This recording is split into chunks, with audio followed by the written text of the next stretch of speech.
तो चलिए, आज की कहानी है रामू और श्यामू, दो भाइयों की। रामू और श्यामू अपने पुश्तैनी घर में बड़े आराम से रहते थे। उनका एक नौकर था गजोदर, जो कि उनका सारा काम किया करता था। दोनों भाई एकदम आलसी व कामचोर थे। हर काम को टालते रहते, वह कोई काम न करते।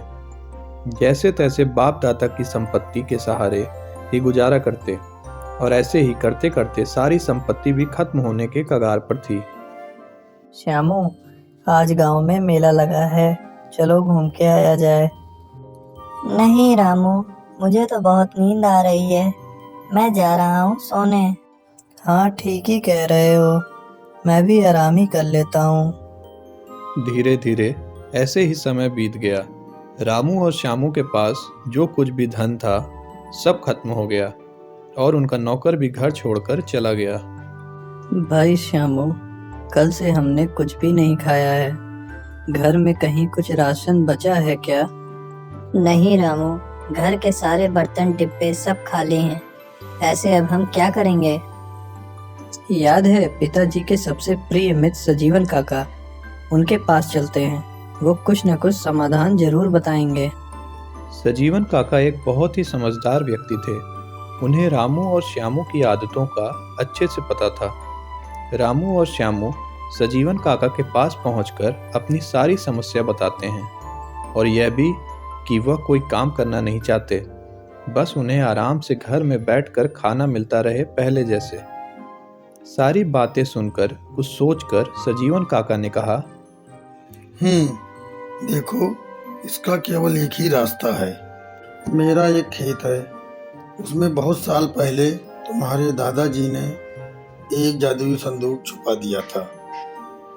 अब मैं तो बूढ़ा हो गया हूँ, तुम दोनों वह संदूक ढूंढ लो तो अपना जीवन आराम से व्यतीत कर सकते हो।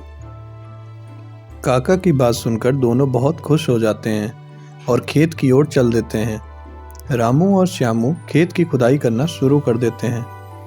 धीरे धीरे दोनों पूरे खेत की खुदाई कर डालते हैं, पर वह जादुई संदूक उन्हें कहीं नहीं मिलता। निराश होकर वह काका के पास वापस लौट आते हैं।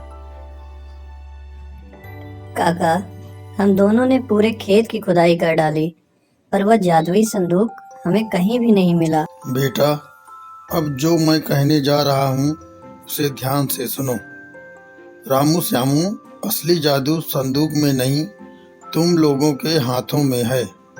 जिस खेत को जोतने में 2-3 दिन लगते, उसको तुम दोनों ने एक ही दिन में कर दिया।